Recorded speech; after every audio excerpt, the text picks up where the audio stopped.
look underneath your bed, that's where I live.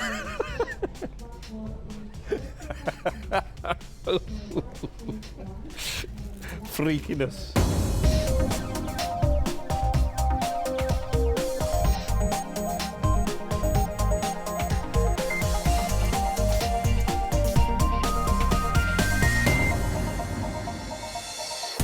Welcome to Click, I'm Spencer Kelly, and welcome back to Tokyo. This is the National Museum of Emerging Science and Innovation. And it is awesome. This week, Click is in the Miraikan Museum in Tokyo to meet the androids that want to be close to your heart and the machine that says balls to the internet. We'll also look at how Japan plans to wow the world as it prepares for the 2020 Olympics. And we'll walk the streets of Tokyo in the latest high-tech fashion. All that plus the latest tech news and the best of the web in Webscape. It's Japan's turn to be the host nation at the Olympic Games next year. Almost exactly 50 years ago to the day, Tokyo hosted the 1964 Olympics. The event was used to signal Japan's re-emergence from the destruction of the Second World War and was used to showcase the country's economic and technological abilities. Perhaps the bullet train, also 50 this October, is the most symbolic legacy, slicing the journey times of travel in this country, helping to shape the huge mega-city that is Tokyo and the economic powerhouse Japan became. Now, with the 2020 Olympics, Japan has been awarded the greatest show on earth once again, and it's looking to repeat the act. Work has already started on this maglev train, which will halve journey times once more. And here at this museum, there are other ideas of how we should all live together with robots and each other in the future. And Dan Simmons has been finding out how Japan's biggest tech players are planning to give the world an experience like never before. Step inside the R&D building of Japan's equivalent to the BBC and you'll see that they're thinking big. NHK's coverage of the 2020 Olympic Games will be broadcast live in super high vision 8K. That's 16 times as detailed as Full HD. It'll mean you can get close up to even a huge 145-inch screen like this prototype, and the detail remains lifelike. But it also allows NHK to play with its hybrid broadcast system, sending relevant stats or tweets or anything else you might want to keep across with enough detail on the screen to be clearly displayed. They're even experimenting with an option to play along with some sports using your remote. This is the camera NHK created to broadcast the 1964 Tokyo Olympics live in colour for the first time. The 2020 Games will be shot by 8K cameras, some even smaller than this one. Today, it's the only one of its kind, sporting a huge 32 megapixel sensor and sending 120 frames per second in real time. The features of 8K is to present very high sensation of reality and very high realness. So the people at home can enjoy the sports event as if they are at the venues. NHK want viewers to feel the experience too. This prototype shows a hologram of an egg, and you can touch it. Virtually, of course, thanks to the haptic feedback in the pad I'm touching. Considering there's nothing there, it feels really quite real. This kind of kit, even as gloves to wear, might be an unlikely contender to appear in our homes by 2020, but this prototype could be ready. The feedback here could be sent to viewers' mobile phones, or even to the seat we're sitting in, so we can feel like we're there. Further down the hallway, on a more practical level, researchers are trying to automate live subtitling and using avatars to offer automated sign language, both useful for unscripted events like the Games. Another Japanese outfit plans to focus on how we'll hear live TV coverage. This is a microphone. Yes, all of it. And it's allowing researchers at NTT Labs to zoom in on sound. Welcome to NTT Laboratories. We are Acoustic Group.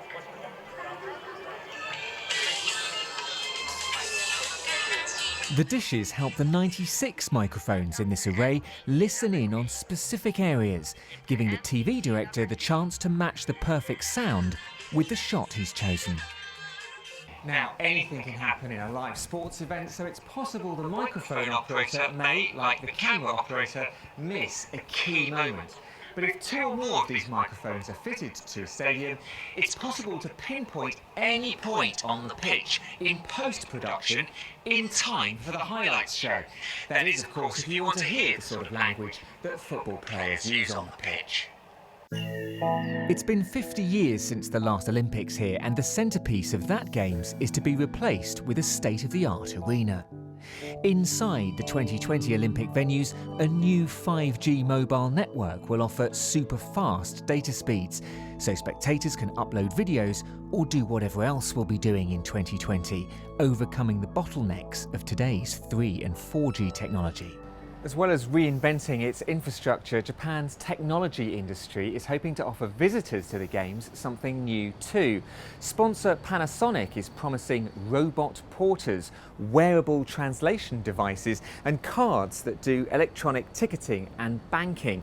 Now, they didn't want to talk to us so far ahead of the Games, but we did find another Japanese company looking to do something very similar.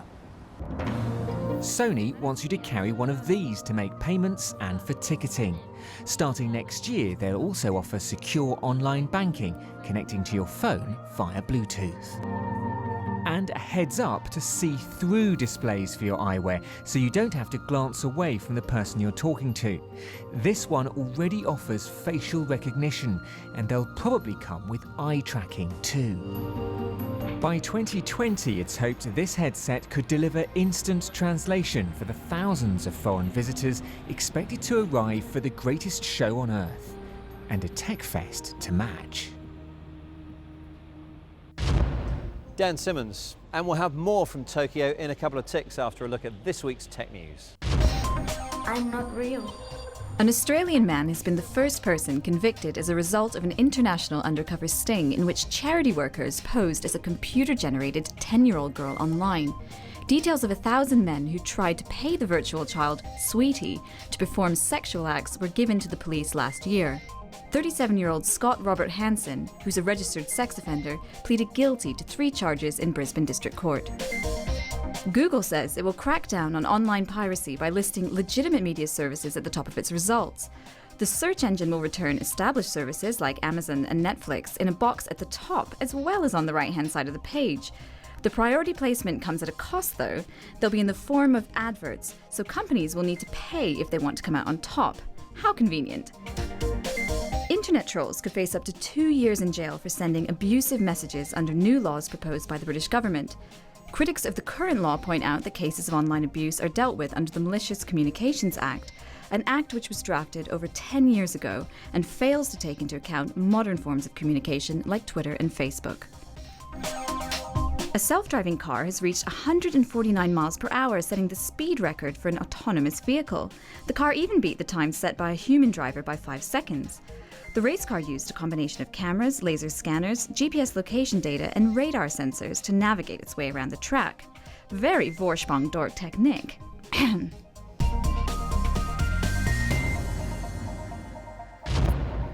Tokyo is one of those places where space is at a premium, and it's also a place where people work very hard, sometimes long into the night. So, if you find the need to kip down in the office of an evening, you'll be needing this Japanese innovation, something its makers are calling the Wearable futon. Zip up this bit, pump up the plastic bin liner that comes with it, and oh, such a comfortable night awaits. Talking of wearables, do you see? Mark Gislak has been strolling the streets of Tokyo dressed in the latest Japanese wearable technology. Oh, no! Humankind's attempts to conquer space have had a profound effect on a variety of technologies and industries. Memory foam, space blankets, and Velcro were all developed for or popularised by various space programs. A more down-to-earth application of materials designed for space travel is this, the JAXA cooling vest, designed with help from the Japanese Aerospace Exploration Agency. Astronauts wear similar clothing next to their skin in order to keep cool when they're outside their craft in their spacesuits. These particular waistcoats are made of polyester and handily are machine washable. Apart from the material this garment is made from, its primary cooling properties come courtesy of these tubes, which feed into this bottle of iced water that I have at my waist that also has a pump feeding into it. Hit the on button and within a couple of minutes, it doesn't matter how hot and humid it gets here in Tokyo, I should be nice and chilly. 1 litre of water will cool down to 4 degrees centigrade for about half an hour. Keeping cool doesn't come cheap though. This garment costs around £350. In fairness, this hasn't been designed as fashionable clothing, but rather as practical gear for people that work in hot environments. For example, the cleanup crews working at the Fukushima nuclear plant have to wear hot, heavy, hazardous environment costumes. They've trialled wearing gear like this underneath those suits to try and keep them cool. While the JAXA clothing may be more practical than pret-a-porter, these glasses have been designed firmly with the fashion conscious in mind. Not as fully featured as Google Glass, these spectacles are fitted with LEDs and a speaker. They connect via Bluetooth to a smartphone, providing their wearer with notifications of emails or text alerts. The LEDs can be pre-programmed to flash a different colour depending on the type of alert they're providing. And they don't stop with the purely practical but boring business of letting you know you've got a text message waiting. They can also provide a visual representation of tempo for musicians, or signal your intention to party via your eyewear. You can even send flashing messages via Morse code. Why would you want to do that? Well, because you can.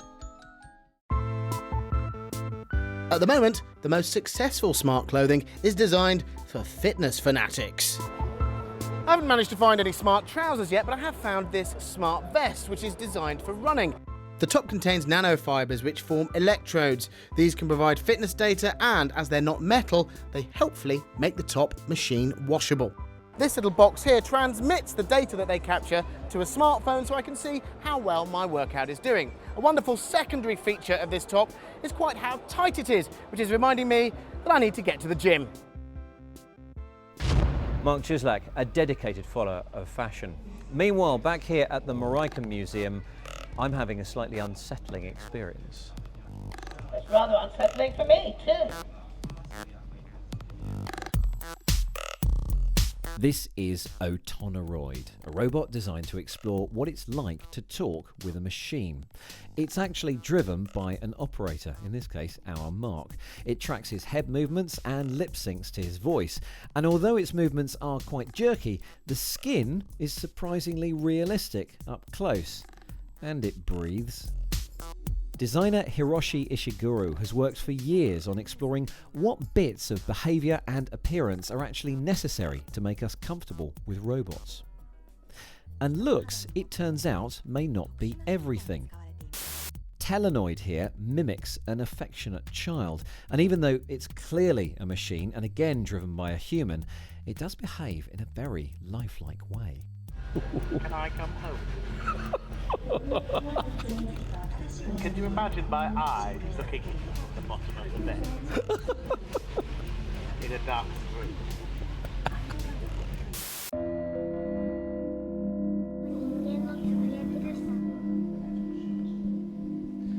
Of all of Ishiguro's automata, this is the most evolved.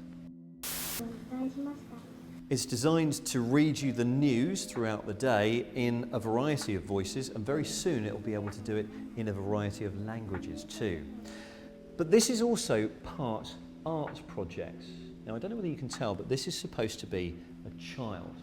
Ishiguro's premise was that the way the news is delivered at the moment is very adult-centric and it might alienate children. So he wanted to find out what would happen if a child read you the news. Now for something that really is big in Japan. You might not have heard of them, but with millions of YouTube hits, Japan's Wrecking Crew Orchestra is truly a force to be reckoned with. They're a dance crew with a technological twist, and LJ Rich went to hang out with them in Osaka, where she got some pretty exclusive behind-the-scenes access. They've got the moves, they've got the power, they've also got over 7 million hits on YouTube. Meet the Wrecking Crew Orchestra, a dance crew who fix their own light suits. These suits go through extreme movements, so when the wires burn out or break, they need to be hot swappable and quick fixable. It was really difficult at first, but after we got used to it, well, we've been doing this for several years now. Nowadays, even if we have troubles like with the device systems and everything, we can kind of take care of everything. Seems now's as good a time as any to mention that any project like this should only be attempted by or under the supervision of an electrically competent person. You've got two incredibly thin little wires that you then need to strip away, and you need to kind of strip away some of the glowing bit in the middle, and then you have to cut these to different lengths in order to fit this together. Instead of this being this completely polished and finished thing, it's a work in progress, which just makes it all the more inspiring, I think. The make-it-yourself nature is less evident in a fully kitted up outfit. The suits need to shine brightly on the stage. So most of these costumes have between 25 and 30 metres of electroluminescent wire, or EL wire, running through them. 実際のやっぱりダンス、普通に生身で踊ってる時ともう全然見え方が違うんですよね、本当に。 The EL suit gives a very original aura. We want to show the character as a different, living creature, not human. That's what the dancers have to think about. It's a different part of the choreography. そういうものをすごく意識して振り付けは作っていますね。 All the dancers wear a big battery pack on one side of their body that powers the suit and receives the signal to turn on, off or flash according to instructions. 逆にダンサーだから Because I'm a dancer, I believe I should also take part in the scientific side, so that when we perform I can see both sides and realise what systems I can change or what I should create. 僕ら自ら踊ることによって分かることは気づくこと、ダメな部分とかいい部分とかも。 The power pack is removable because it needs recharging many times throughout the performance. The kit's been optimised quite a few times. Everything here is a work in progress. So this is 6 channels. The next version is going to be like 18 channels, so they have like really fine control over each segment of the EL wire. And then yeah, we're gonna do some optimizations. Like we're gonna break it apart so that like the power and the control are different, so that it can be more symmetrical, rather than having like one big weight on one side. So there's a lot of considerations. And when they're dancing, they move really hard, and so like they keep on snapping off the antennas. And so we're gonna switch to like kind of a onboard antenna. To get the really cool effects, you program the suits with a specially made system. The white squares on the computer screen simulate how the suits light up. The current version works on time cues in the music, a step up from the old manual on-off buttons, but these guys, as ever, want to go one step further. Riding the drone, just come here, right, and dancing, and turn off, and moving, running, and the drones together with us. It's certainly a labour of love for this crew, and I wish them luck for the next version. Somehow, I think I might be roped into helping them.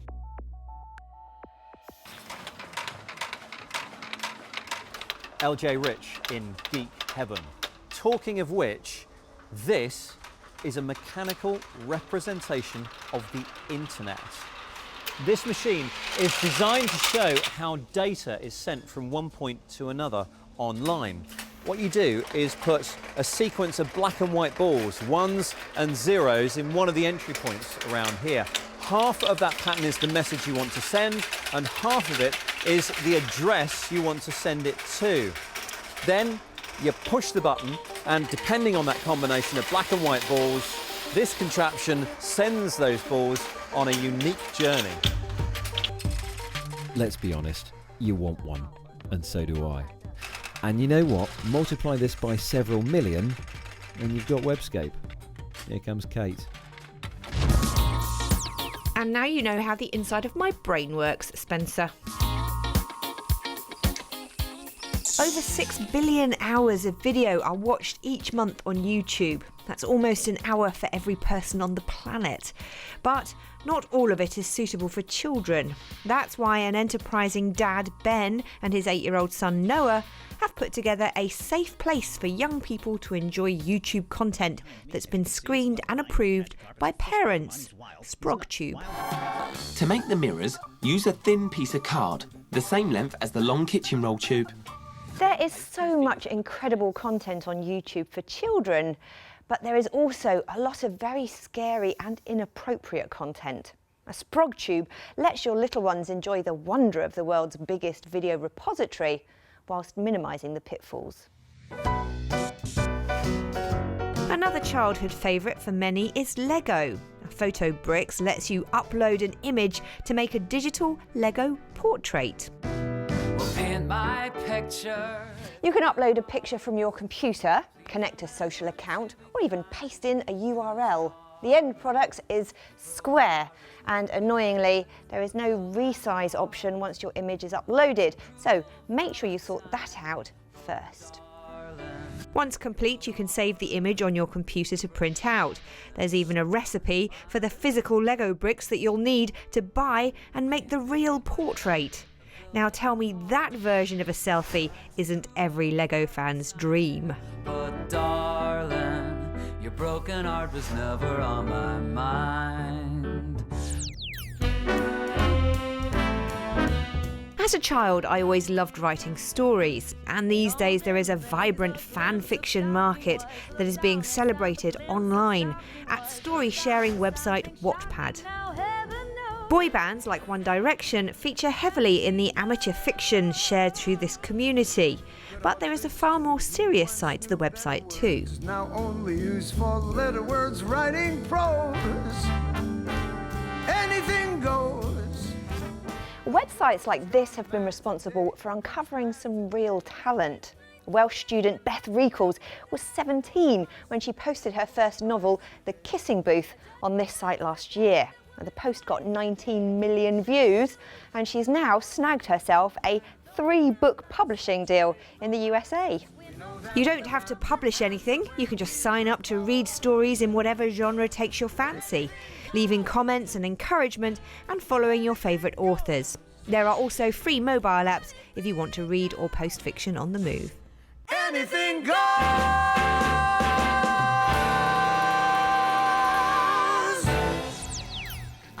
Will not answer.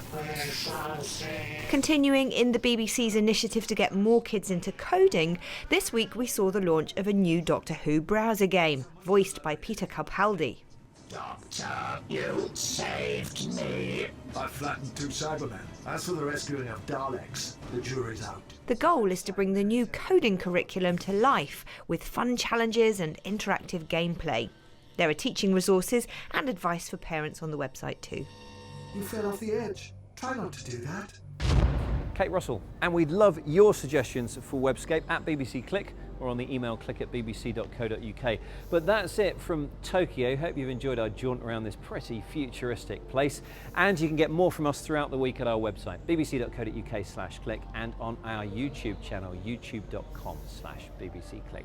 Thanks for watching, and we'll see you next time.